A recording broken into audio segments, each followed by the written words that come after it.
Professional drivers can be found in all walks of life. Some are on Formula One circuits, others are ferrying people around cities from airports, hotels and venues. For the professional driver in this arena, moving people around in comfort is where we've seen the rise in the use of larger commercial vehicles in recent years. They're bigger than a standard MPV, there's added comfort and space when travelling and height for better views, and with the high-priced V-Class there's an added luxury feel. Mercedes aren't the only multifunction vehicle in town.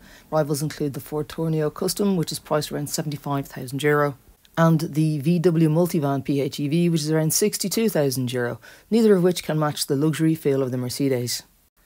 Like those models, the V-Class's party trick is being able to carry 6+ people and their luggage in comfort. There are two diesel engines to choose from, the 250D, which is starting at €132,000, and the 300D, which is starting at €139,000. The 2-litre 4-cylinder engine produces 190 PS and 233 PS respectively. For drivers who want a greener alternative to diesel, an EQV does exist. Whether Mercedes-Benz Ireland will stock them depends entirely on the demands of their customer base here. The 190 PS 250D model is more than up to the job of long distance hauling and pulls well from low down in the rev range. However, if you plan to fill all of the available V-Class capacity, we'd recommend opting for the more powerful 300D version. Not that the 250D is a slouch, the pedal has a lovely pillowy-like quality which makes driving in start-stop traffic very easy. It does absorb bumps for the passengers, but for the driver you feel the weight of the van in the corners. Where a smaller MPV would be more agile, it wouldn't have the same space as the V-Class. It's very good at business class transport and it would want to be for double the price of a Ford Tourneo Custom. Straight away as you enter the V-Class, the manual pull door in this Avantgarde version has a smooth mechanism, and for those who option the auto door be warned, passengers tend to pull at them.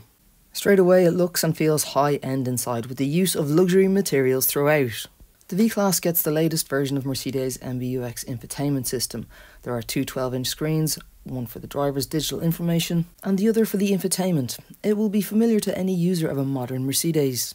You can control the infotainment system with touch, voice, steering wheel buttons or using a haptic pad on the centre console.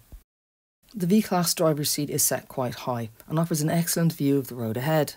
There aren't many cubbies that are easy to access for the driver. You could do with a few more. The driver's seat has a folding armrest, feels firm to sit on, comes with lumbar support and other adjustments, yet still feels very van-like in its positioning. The rear seats are accessed via either side of the van using the wide sliding doors. And there's a flat floor that makes it easy for passengers to move around inside, and the interior space is roomy, especially in the extra long model. Even with all the seats filled, the V-Class's boot is reasonably large, with enough room for bulky holiday luggage. Extra long models have a gargantuan amount of room, dwarfing the boots of the VW Multivan and Tourneo Custom. To open the very large tailgate, make sure to leave a lot of space behind the van though. While the price is more than the Ford Tourneo and the VW Multivan, the interior for the most part is far more luxury focused. However, scratchy plastics exist around the lower edges of the interior and on the door cards. And while there are plenty of safety systems on board, the van will remind you of this on a constant basis, unless you dig through multiple menu folders at the start of every journey.